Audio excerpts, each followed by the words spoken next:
think if you're watching this, you probably know that I put what I consider to be an appropriate amount of significance in what I perceive to be a cosmic order. It's not perfect because seeing the mosaic from the vantage point of an individual human is like asking a brain cell to assess the state of the union of the entire body. And that's kind of what's happening here. So I'm going to present you with some data about an ancient Egyptian deity and siphon that archetype through time and filter it through a culture and an internet meme that predicted the inheritance of an authority by an incompetent king. Trump, the trump card in the deck, the Joker. It's not obvious or intuitive the way the gods have come to influence people, given the assumptions and misconceptions we hold on to. There is a hierarchy, and there are those who believe in religious dogma, and there are those that understand it, and there are also those that just outright reject it. I've been all three at some point in my life. Currently, I'm working on my understanding of it. It functions like the 5 stages of grief in a very strange way that borders on magical. The lines are blurry between the magical and reality. I don't know if you've noticed, but some people are throwing around this clown world meme, and that clown world has 2 sides of it. Generally, only the right side is being represented. But so let's get to it. Taurus. That's as far back as I can find any credible intel on an age. That's as far back as it goes. The age of Taurus began around 4,200 years ago. Okay, 4,200 years ago, and transitioned into the age of Aries around 2100 BC. If you'll notice, each aeon, aeon, lasts around 2100 to 2200 years. They don't have hard lines where one begins and one ends. There's overlap. It's like determining when the sunrise or the sunset is. The colors, the textures, the characteristics are gradient. And they occur gradually. There's no exact moment when the paradigm shift happens either. There's no exact moment of a dawn in the changing of seasons. So we're in a transition. We are in a transitory phase, moving from Pisces into the age of Aquarius. What does that even mean? It means the cycle is almost over. Aquarius is the last stage of movement. The wheel has almost come 360 degrees, and our collective resonance is as high as it can ascend without sloughing off the baggage. That's what's happening. The wheat is being separated from the chaff. And techies with the treble down, this is how we level up. So at the end of the Taurian age, the new order replaced the cosmic bull with the cosmic ram. The stories in the Bible are allegories that describe the movement of the stars, the constellations in the heavens, the planetary dance in the sky. The authors of the book knew this. Okay, they don't believe in the Bible; they actually understand it. They use that understanding to develop the tools to understand the physics of the universe. It's all knowledge gained and knowledge lost throughout the eternal cycle of the aeons. We're a species that was bred to be slaves and kings. That's one of the primordial archetypal stories in the Bible. It resonates throughout history. Spartacus was a slave turned king. Moses was a slave turned king. Harriet Tubman earned the moniker Moses for her courageous hero journey by freeing the American slave in the Underground Railroad. That's kind of what's up here. I suppose these games are necessary, otherwise they wouldn't be played, right? They perpetuate infinitely, these games, these master servant, king, slave type roles. They always reverse with the players, the avatars, over time. Jesus was a bastard son, right? Born of unconventional means, controversial even, questionable circumstances. He was the son of a shepherd. He would become a carpenter, a builder of homes, a woodworker. He would recognize his divine origin and challenge the authority of the establishment. He would challenge the institutions of slavery in the Roman Empire.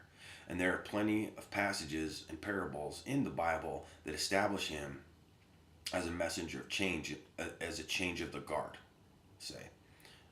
It never works though. Chris Nolan said it perfectly in his version of Batman. The hero that doesn't die lives long enough to become the villain. Okay, Jesus died a hero, but was resurrected and gained life eternal.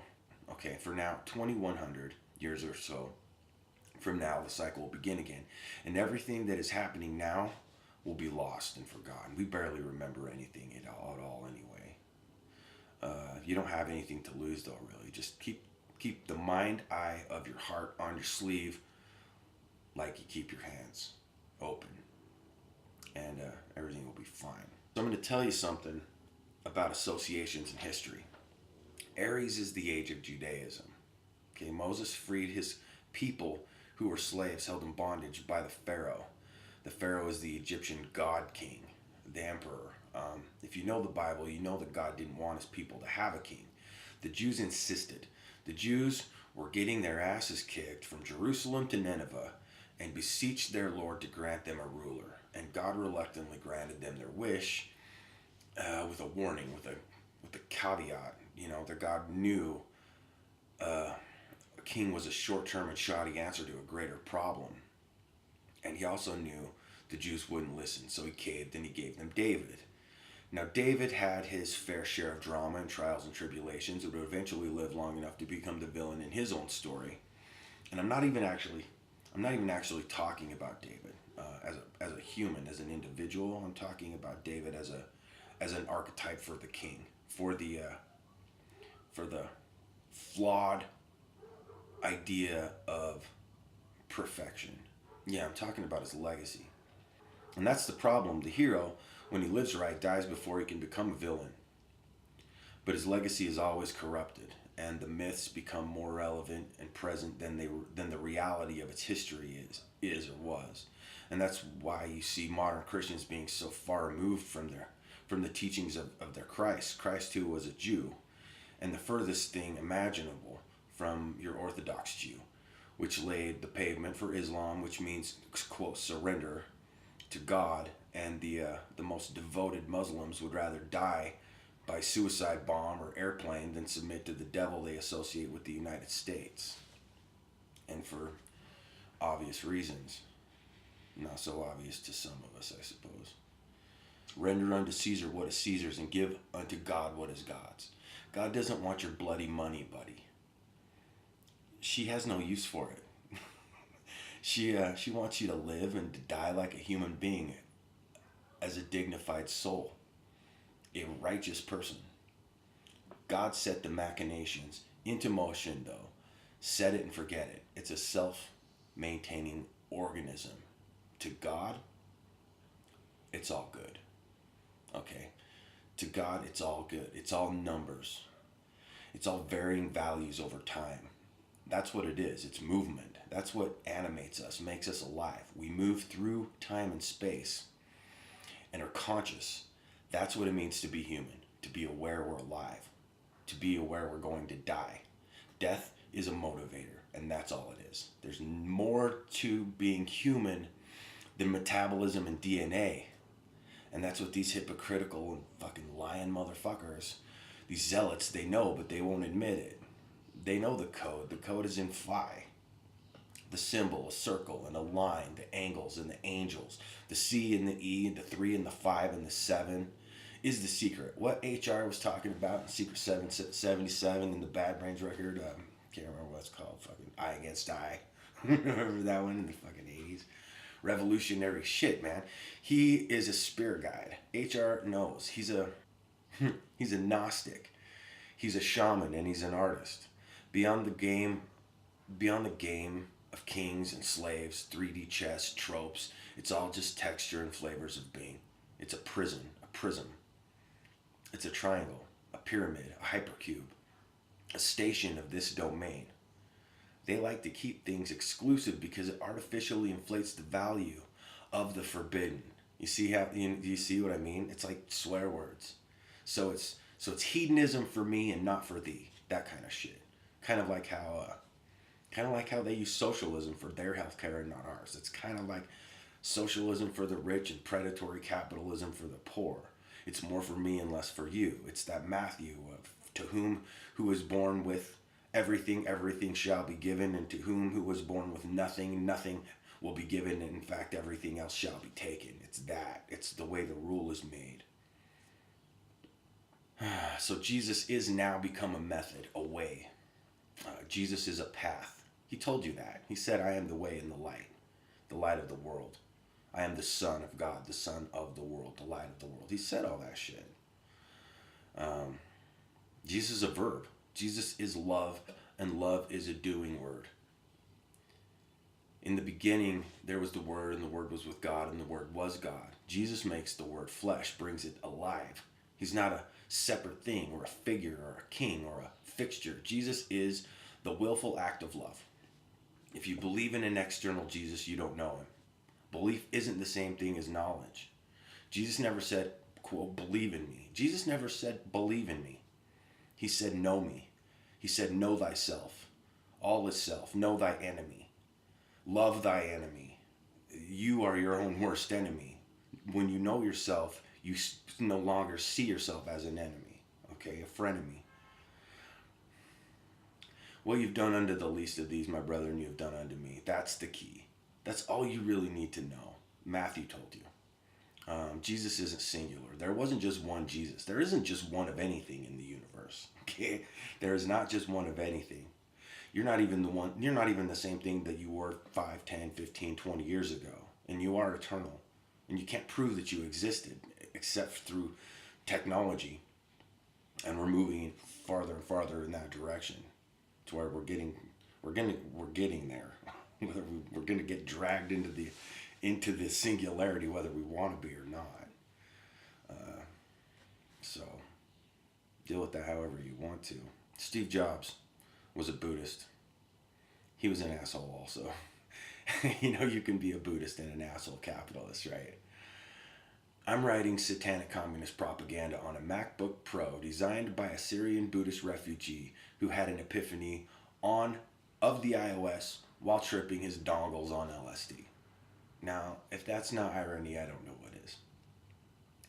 Meanwhile, back at the ranch, we have established a resistance to an established authority where everyone polarized thinks they are on the right side of history. Every devil thinks himself an angel.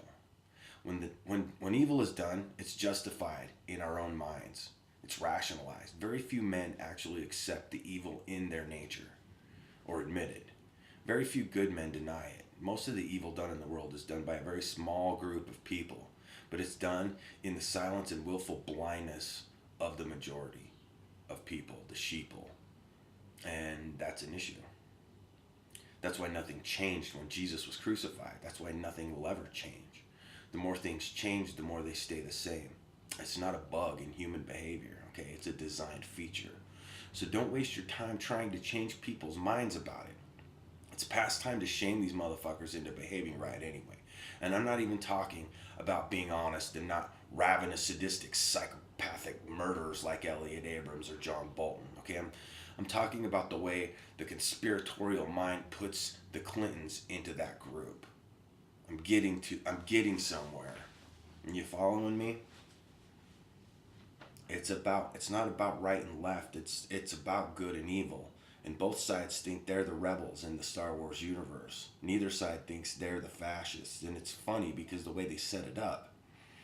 The rebels, they're a diversified group, right? So obviously they're the Democrats. Except for the part where if you're a conservative, you look at the rebels and you see a resistance to a overbearing state, which is how they see the Democrats. They want a small, ineffectual government. And they see the empire the way the left do. The good guys versus the bad guys.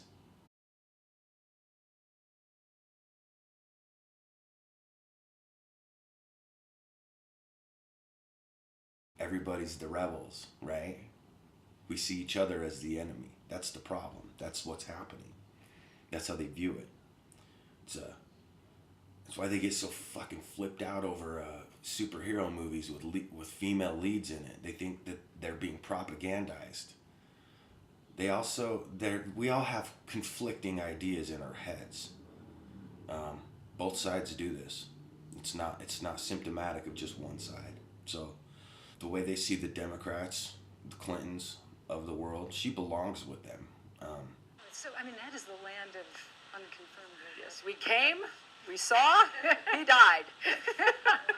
Did it have anything to do with your visit? No, I'm sure it did. All of them do, really. That's why they wanted an outsider like Trump. They wanted a wild card. They wanted a Trump card in the deck. They wanted to put the Joker in the house of cards to tear it down, to watch him implode it. That's what they are thinking. They're thinking they're doing the right thing. You see, the conservative right have an entirely different set of information about the way the world works than the left do. It started in around 1996 with the Telecommunications Act. But by 2005 or 2006, a little independent film titled Zeitgeist came out that laid out the reasonable claim based on the United States' involvement with false flag operations and inside jobs and corruptions and collusions with heads of foreign dignitaries and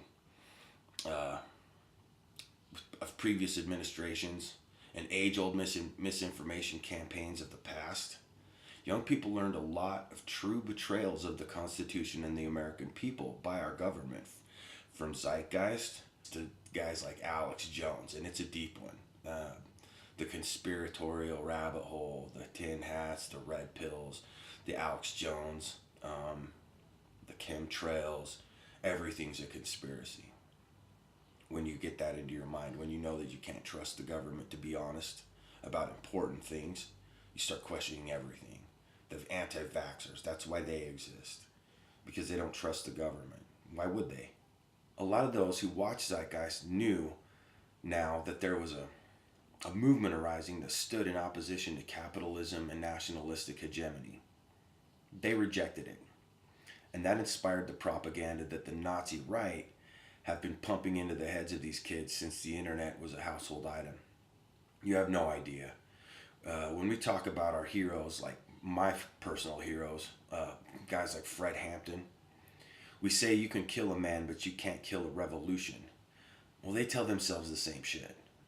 Their heroes are the synagogues and mosque shooters. Their heroes are the incels that shoot up Santa Barbara. They love that.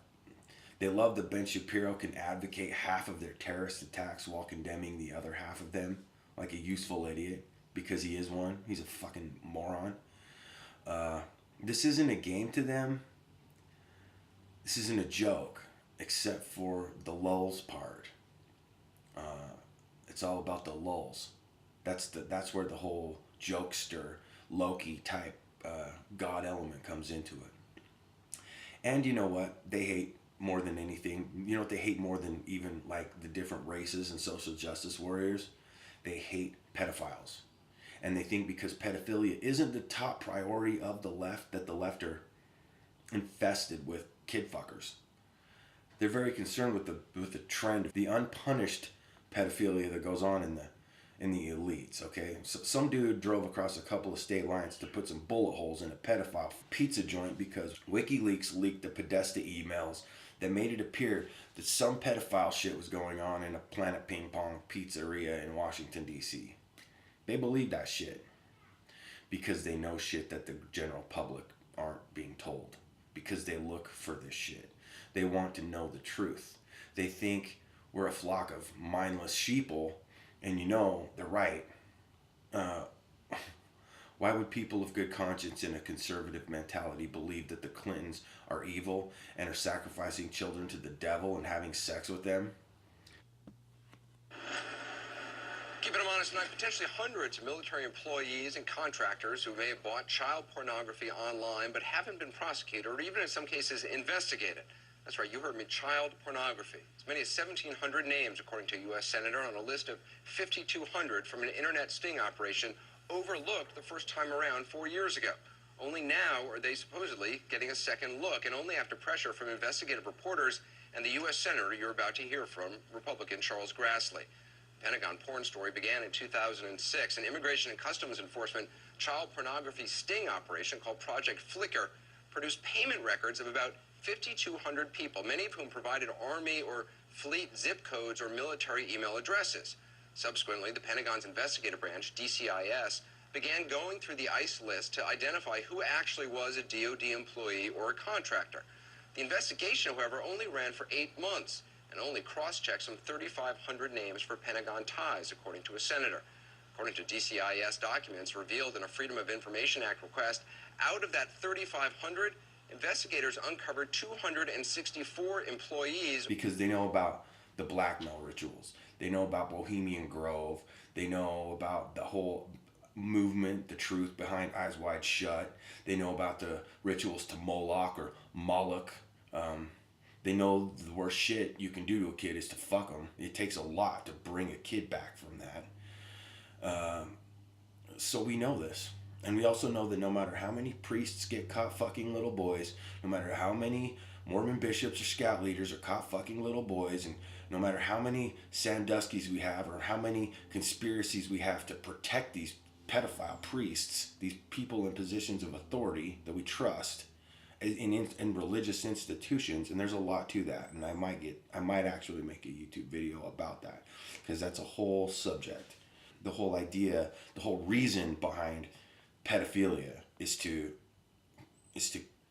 crush somebody's spirit and make them subservient to us, basically break them on the wheel of slavery. They won't resist. They've experienced too much trauma, and they can't. It really does kill their soul, their spirit. I'll talk about religious rituals that break people psychologically in a future episode of this. But these right wingers, they see that, and they're appalled by it. They're revolted by it, and they think that the left are complicit with it. Then they just don't care about it. And how are we proving them wrong? They know nothing's going to happen to these pedophiles. We know that people don't really give a fuck. We know children are being sold as sex slaves over the Mexican border now. We don't care as much when they're Mexican, apparently, or at least the right don't. The left do. The left only do. We have a good idea what kind of depraved shit was in Clinton's emails. We do. And when you've been taught how to use coded language to conceal your white supremacist network, you also know how to read it when it's being used to conceal someone else's pedophile network. Okay? A lot of people, I hear a lot of people dismissing all that coded shit. The manifesto of the Christchurch shooter. You're missing a lot. You're missing dog whistles. If you read those Podesta emails and you don't think that shit was coded, there's something fucking wrong with you. Okay? There just is. So, she took hammers and destroyed the evidence on multiple BlackBerry devices because it's 2016 and she's using fucking BlackBerries. Not because she's a Luddite, but because older technology is actually harder to breach. I know you don't think so, but the fringy, froggy kind of young conservative male will grow out of this stupid shit at some point, okay? It's just part of his programming, just like I did. A few will remain indoctrinated into the bullshit, and it will become lame to be a part of a movement that has no future, no point. But in the meantime, they're going to terrorize and murder people. And they believe they are doing the work of God. They believe that they're in a war against evil, and they're active, just like a jihadist does. It's very, very similar. When you step out of the ideology altogether and look at both sides of it, they're very similar. The American Taliban, the Christian conservative right, they're very, very, very similar. But in the meantime, they're going to terrorize and murder people that they believe are evil. Some think on par, on the level of Malcolm from Clockwork Orange.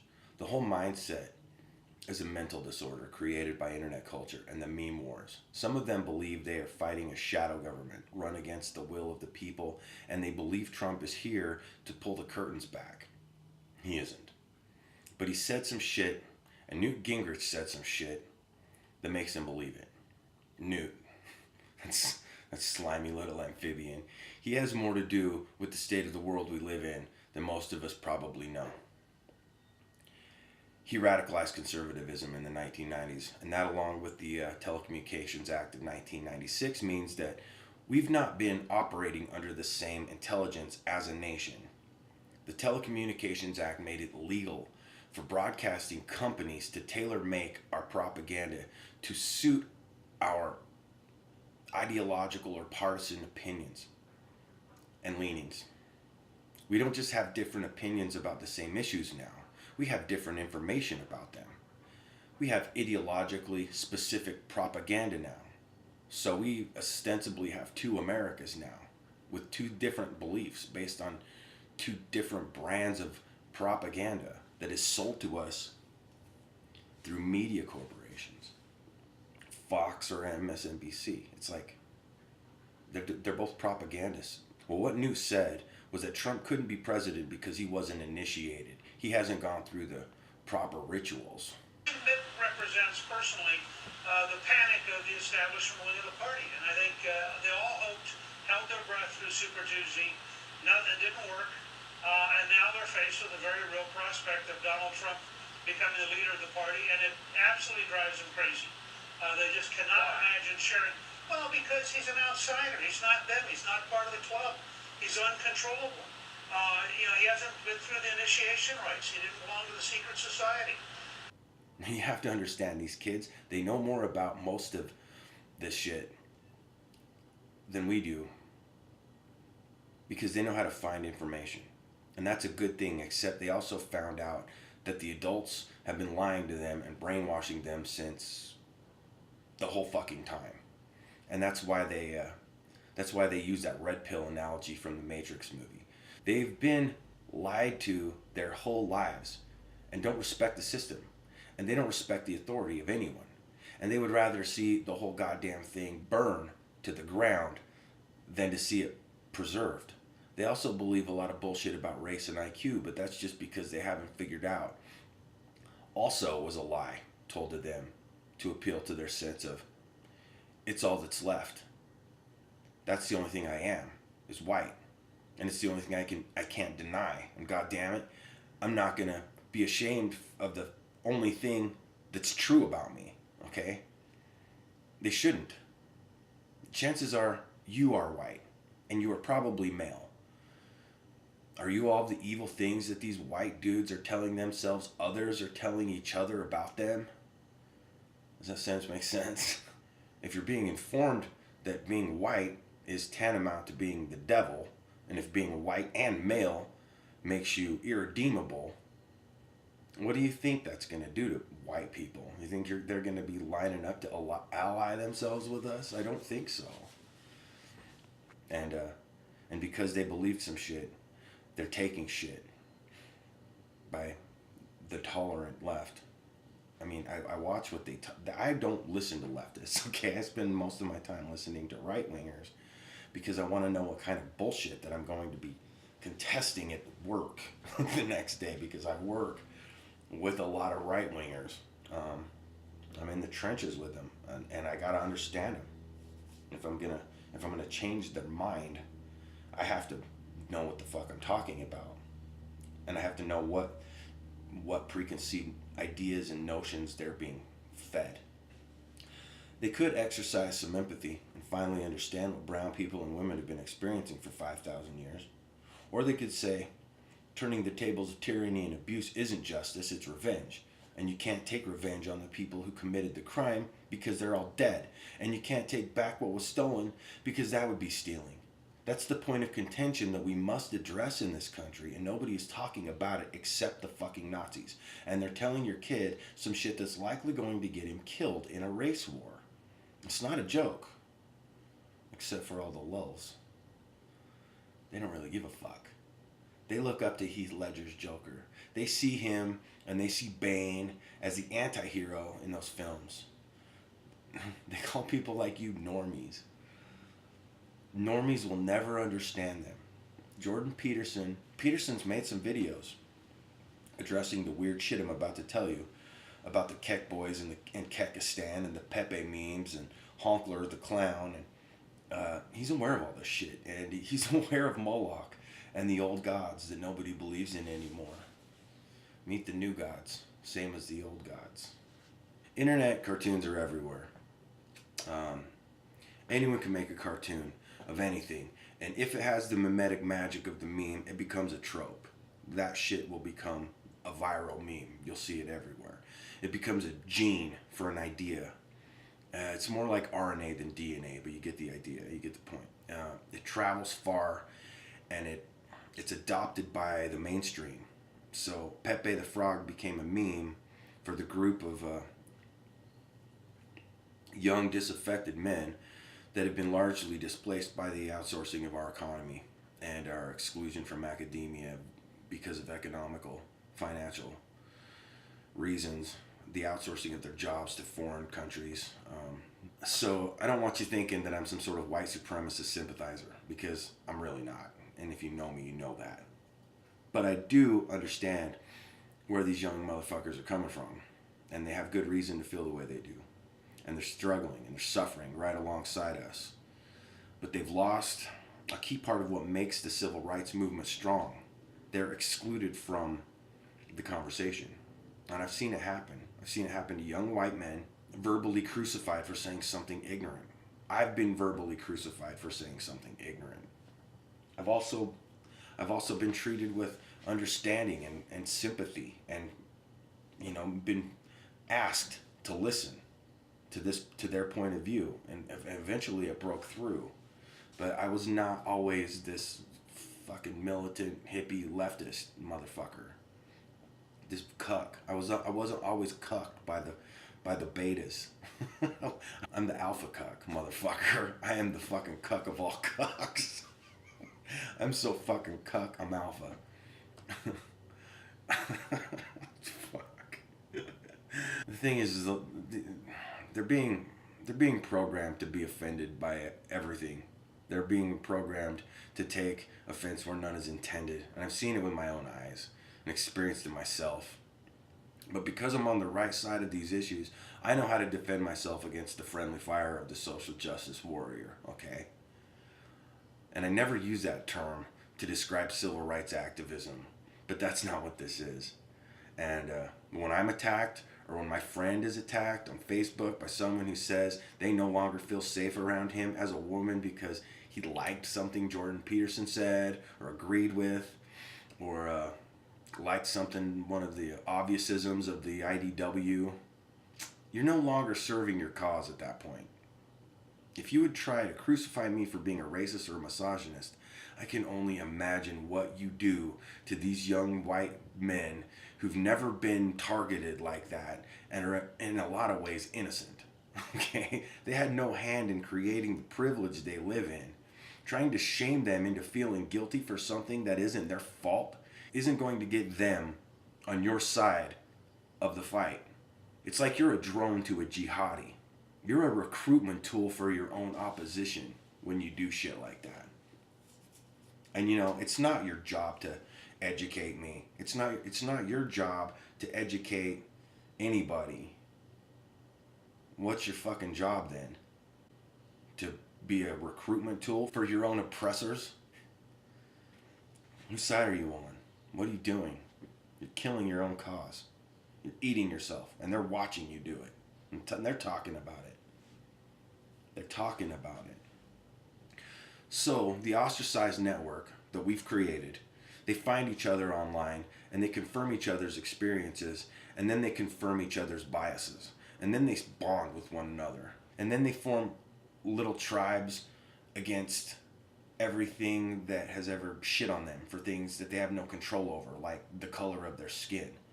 I know that's not what's really going on. I know that that's not really what's happening, but that's what they think.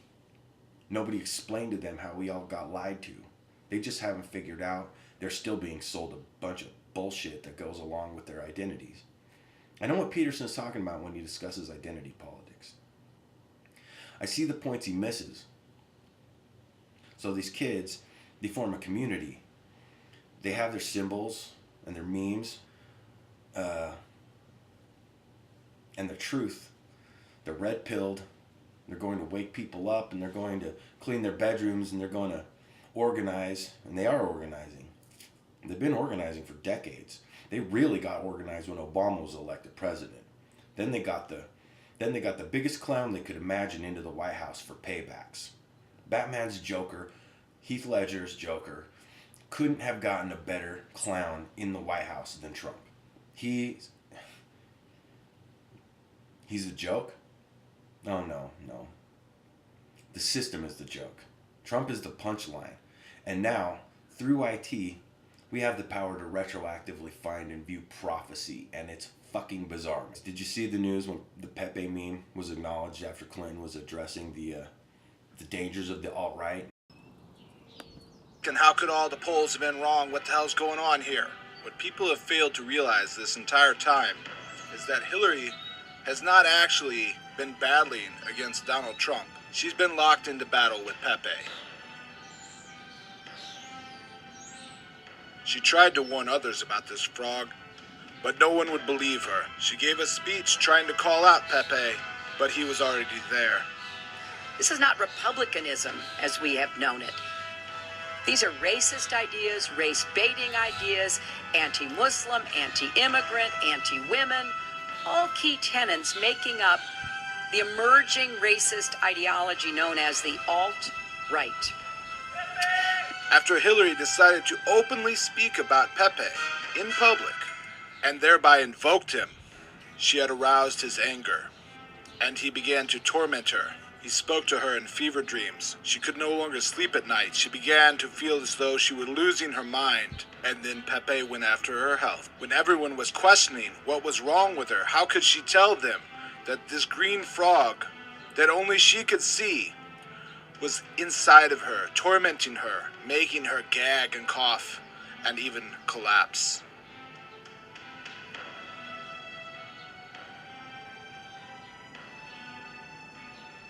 Yeah, she addressed the Pepe meme, the alt-right. She was talking to these people by name. That empowers the sigil. The Breitbart shitboasters got Bannon on board to get Trump elected, and he did. Trump was a Trojan horse for a new kind of conservative. Meet the new fascist regime, same as the old fascist regime. They just don't wear jackboots now. They wear polo shirts and khakis. They don't publicly accept the term racism. Now they're race realists. There's a whole new language they use to describe their intentions. You might know this, and you might not, but Russia has been fanning the flames of our racial tensions in this country since the Cold War, where they could, and Trump and the internet have made it oh so fucking easy. That's an intentional tactic to divide our country in order for them to become, once again, the main world power, is to cause a civil war in this country and let us just destroy ourselves the way they did. It's working. We're completely unaware of it. And that's a point I always try to make when I go on Peterson's page.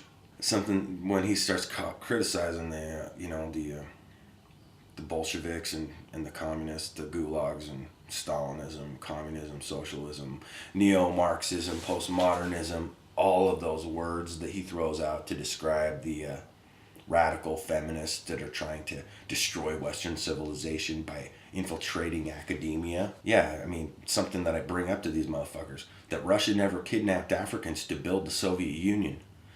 They built their nation, their empire all alone. And yeah, they used gulags to do it. But it wasn't racist.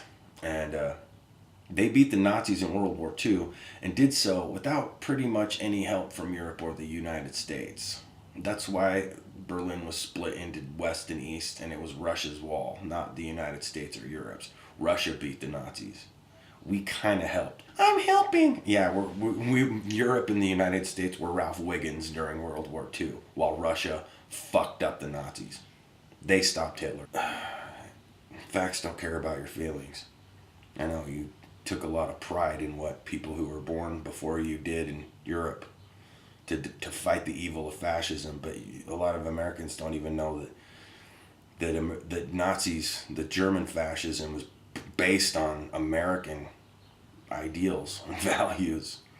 There were Nazis in America at the time. We have a Google archipelago happening in this country today, but we call it the criminal justice system and the war on drugs. We have a shadow war, not on poverty, but on the poor. The Russians, if they are racist, they don't have a racism problem like we do, because they were smart enough to never try to use racism as a basis for slavery. Slavery built this country. Slavery will be the reason it collapses, because we don't know our history. They do. Russia is using the internet culture to undermine American values and pit us against each other over racial resentment. That's perpetuated by the fucking Pepe meme. That's perpetuated by the alt-right ethno-state nationalist dipshits that think they're being subversive or edgy or independent by holding controversial ideas and opinions about why they are superior. And it's all being perpetuated by a meme magic. In the United States right now, the Lord of Chaos reigns. And it isn't radical fucking feminism. It's kek. If you believe that, you got cucked by the Russian bots, dude. You got cucked. Okay, so what's meme magic? This is all this shit that I've told you up to this point is to get to this fucking bizarre shit that I'm about to tell you. What's meme magic? It's chaos magic. What is chaos magic? Chaos magic is the shit Tool uses to make their music so goddamn brilliant. Chaos magic is the reason the British government wanted to employ Aleister Crowley and John Dee as spies. Chaos magic is the reason John Podesta eats blood and semen cooked into fucking cakes and cookies with Marina Abramovic. Chaos magic is the reason the government of Britain and the United States wanted to erect a monument to Baal, the Lord of the Flies, in Trafalgar Square and Times Square before the election to the anointment of the new monarch, Hillary Rodham Clinton. I don't think you probably heard this, but jihadis blew up a temple, an arch devoted to Baal, who is the devil, the Lord of the Flies, Moloch. It's a demon it's a demon associated with this same demon that was in the Exorcist movie, Pazuzu. It came from that Zoroastrianism religion. Meet the old demons, same as the new demons. These things, they're archetypal. They change their names. They get called different things, but they're principles. They're archetypes. They're in the Gnostic context, they're archons. Angels and demons, spirits. So yeah, we were gonna put up an altar to the devil, and Hillary Clinton was going to be sworn in under it. So a lot of right-wingers know this shit. They know this shit. You don't, because you're not reading their news. I am, so I do. So that's chaos. That's chaos magic. Chaos magic is being used all the time. Zizek tells a joke about a man with a horseshoe over his door. Zizek asks him. Another wonderful anecdote which I often use about Niels Bohr, the quantum physics guy who had a horseshoe, usually superstitious object, on the threshold of his house, and he was asked by a visitor, but do you really believe in this? And Niels Bohr gave a perfect answer. He said, no, I don't believe in it, that this brings luck, protects you from evil and so on, but I was told that it works even if you don't believe in it. Now this, I think, is the best formula of how ideology today works. What is this? And the guy says it brings good luck. And she's like, do you believe this shit? Of course not. I am not stupid. I don't believe it. Then why do you have it? Because I was told it works. And it works even if you don't believe it. This is ideology. That's zizek. That's chaos magic. It works even if you don't believe in it. It works the way money works. You don't believe in sigils. You don't believe in the power of belief. Okay, fair enough. Just explain how you would explain to an alien how shit gets done on planet Earth, then. How you can step over a man and sleeping in the street who's starving and cold because he doesn't have magic pieces of green paper with spider webs and numbers and pyramids printed on them. That's chaos magic. Chaos magic is what makes human beings the best and the worst of earthly beings, because it draws the imagination and manifests what the human being imagines into the material world. That's chaos magic. That's how you do that. Pretty much every creative person uses chaotic magic, if whether or not they understand it or if they don't. That, like, it's still operating. And our ruling class understand it and believe in it, and it's in their best interest if you don't even know what the fuck it is and don't have anything to do with it. Yeah, chaos magic is money. It's real, and it's as real as you believe in it, and it's as real as this is the screen you're watching this video on. It's as real and it's as illusory as the reality is. And when you get weird with it, you can use it to elect a clown president or clown world for the lulz. Nobody believes in this shit until they see this shit. And seeing is believing. You didn't believe Trump would be our next president. Well, the cult of Keck did. They knew what would happen. They told people. They told about it. They predicted it. And now we can go back and look and see, yeah, they fucking did. They caused it. So the Egyptians, they had their shit together, no? We can agree on that. They had a lot of knowledge that's pretty evidenced by their architecture that still exists, and we don't even know how long that shit has been there like that. Partly because we were lied to, and partly because it's hidden, and partly because we don't care. The occult is hidden. You're not supposed to know this shit, because if everybody knows how the magic works, then the slaves revolt. That's ultimately why.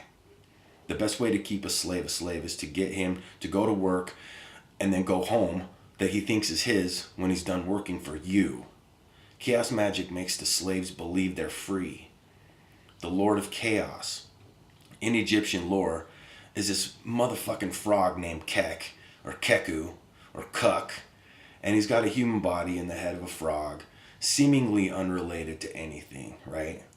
Except for Amazon starts selling these bronze statues of a frog with a hieroglyph that looks exactly like a dude sitting at a computer with what looks to be DNA sequencing to the right and behind the image. All these seemingly unrelated things started happening, as if Keck was bringing himself into the world by sheer supernatural will and destiny. 4chan Nazi brats were using Keck in place of LOL because, of course, they don't want to speak the same language as their stupid, square, out-of-touch parents do. So they Keck at each other like. That's where the Keck comes from. It's like the way Ernie laughs in Sesame Street, and they're doing that shit to each other on 4chan and 8chan over first-person shooter video games and Worlds of Warcraft. That's where it came from. These Korean kids, that's their word for LOL, is KEK. Because of the sound it makes when you laugh. 4chan ranks post and comments. They rank post them. So they're numerically posted. Anyway, this person types in a post, Trump will win.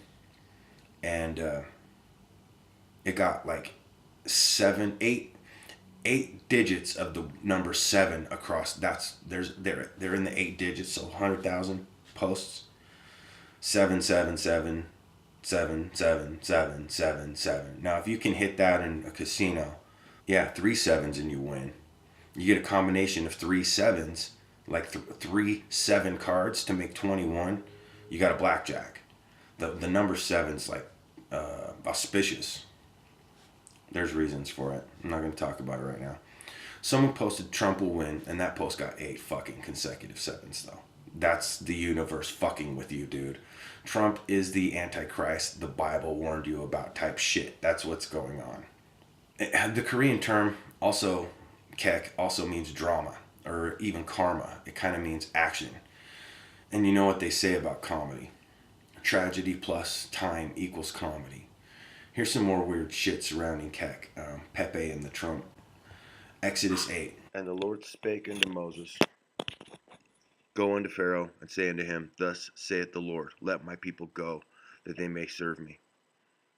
And if thou refuse to let them go, behold, I will smite all thy borders with frogs, and the river shall bring forth frogs abundantly, which shall go up and come into thine house, and into thy bedchamber, and upon thy bed, and into thy house of the servants, and upon thy people, and into thine ovens, and into thy kneading troughs. And the frogs shall come up both on thee, and upon thy people, and upon all thy servants. And the Lord spake unto Moses, Say unto Aaron, Stretch forth thine hand with thy rod over the streams, over the rivers, over the ponds, and cause frogs to come up upon the land of Egypt. And Aaron stretched out his hand over the waters of Egypt, and the frogs came and covered the land of Egypt. And the magician did so with the enchantments, and brought up frogs upon the land of Egypt. Revelation 16:13. And I saw three unclean spirits like frogs come out of the mouth of the dragon, and out of the mouth of the beast, and out of the mouth of the false prophet. Kek in Egyptian lore is the bringer of light. He's the god of the darkest part of night. He's Lucifer. The age of Kek is the age of Kali Yuga. There is now a cult of Kek looking for synchronicity, and there has been since at least 2016 when I heard A.T.L. Carver's interview with Greg Harlwood on the Higher Side Chats. It's the first time I ever heard of this Keck prophecy shit. Was right before Trump was elected, or immediately afterward. I can't remember. The cult of Keck, they found an old CD from a band called Pepe that is an acronym for Point Emerging, Possibly Entering. This thing came out in like 1986. And the album art has a dude that's got like strawberry blonde hair like Trump, and he's got this chaos magic sigil on the crown of his head, and then he's looking into a clock that looks just like the clock that stands in front of Trump Tower, which just happens to be on 666 Fifth Avenue. The art on the CD is a fucking frog with a magic wand, and the music, it's this Italian disco shit. It sounds like chaos magic sigil. It was released exactly 3 decades to the year before Trump was elected. It's weird, but the world is really, really fucking weird right now. Some smart people think the Hadron Collider overlapped universes, and the Bernstein Bears universe got Trump, and the Bernstein Bears universe got Ronald McFucking Donald as president.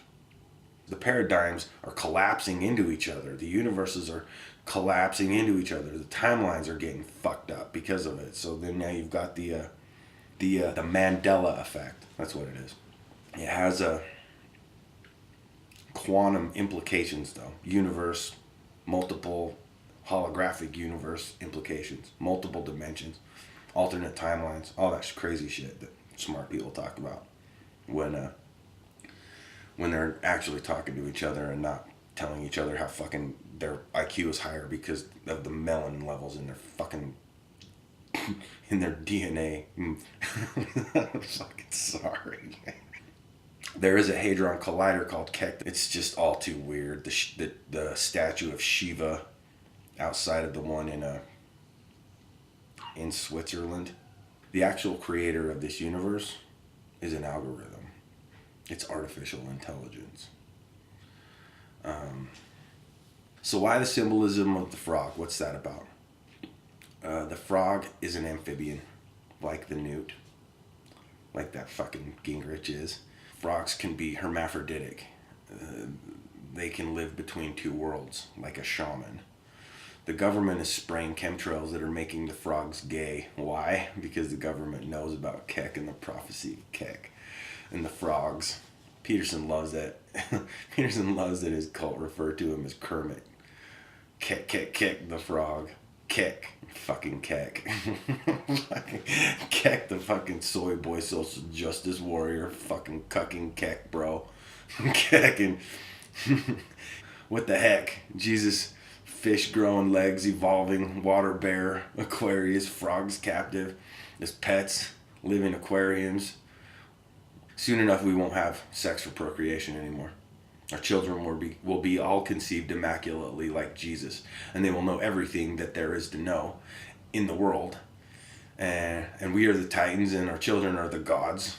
It's God's plan to make everything God. Borg. They're like the Borg, like Q. Star Trek shit. Then the gods will go to war in heaven against themselves again, like they always have, like they always do. This is an eternal process that's coded and hidden in our language. We build shit by manipulating shapes and textures into form, and we laugh at what? It's so fucking goddamn funny about Keck. For real, why do people have a sense of humor? Why does tragedy plus time equal comedy? Have you ever... Let me ask you something. Have you ever been so terrified of something that you resisted it with every fiber of your being until you couldn't hold out anymore and you were sure you were going to die? Because it was too much, and you know you're going to die, and this probably is going to be it because what you're going through is so excruciating and unbearable. And so you submit. You give up. Have you ever been so high that you thought you knew you were dying so much that it actually hit you like a ton of bricks that you're actually alive? Has that ever happened to you? Have you ever wept like a widow, like that Maynard lyric? Have you ever wept at the subtle elegance and grace and beauty of our nurturing nature, our brutal nature, the brutality of the love of the mother, like the mother bear, that ISIS shit, that divine female survival instinct, that nurturing instinct? Have you ever wept with joy or gratitude by the magic and majesty of the ordinary, of just basic life? Have you ever wept so deeply that it turned into manic laughter, like maniacal laughter at the ridiculousness of all of the suffering? Yeah, I know a thing or two about Jesus. I got some insider information on that. They leave some of it out of the Bible. There is a passage that says Jesus wept. They don't ever talk about the time he fucking was rolling around laughing his guts out, tears streaming out of his eyes, or the last time he did that. They don't talk about that. That's why the Buddhists, they put demons and dragons on the either pillar on the entrance of an Eastern Hindi temple. You gotta face your fears to go inside there. You gotta walk past those two things. It's like the shadow of the valley of death. You have to face your fears, and when you do, you get to know the God of laughter. And when you know love, you laugh. You laugh at death and yourself because you're a joke, a cosmic, fucking hilarious joke. Okay. I was driving this dude to the airport one time. He worked at the EFF, or he actually fucking co-founded it. He's a real brilliant motherfucker, actually. He did a lot with his life. He did a lot with his time here. He's a really fucking inspirational dude to me. I got the chance to drive him to the airport about 5 years before he died. And we were talking about how great George Carlin was. And he told me something really poignant. He looked at me in the passenger seat of my car, which I couldn't even believe he was sitting in. And he says, if you want to tell the truth, you got to make them laugh. And I'm like, yeah. And he goes, because if you don't, they'll kill you. I got kind of fucking uncomfortable, and I'm like, yeah, that's true. They killed Jesus, not because he undermined the authority of the state, They killed him because he wasn't fucking funny. They killed him because they didn't get his jokes. They killed him because they didn't get the divine irony that he got. His divine sense of humor. They took themselves too seriously. They didn't know how to laugh at themselves. So they killed him. But you know what? Jesus knew how to laugh. And that's something that they never talk about in the Bible. Anyway, that's it. That's all I got to say. And Google everything that I said to you. It sounds fucking ridiculous. Google it. It's worse. It's worse than I made it out to be. Okay, it's crazier. Reality is crazier than you could imagine. And embrace it, play with it, laugh at it, and go out there and be courageous enough to love and fail at that. That's the deal, dude. That's the trick. That's the real, the major leagues is getting into that love thing, because that shit's brutal. Anyway, signing off. Love you guys.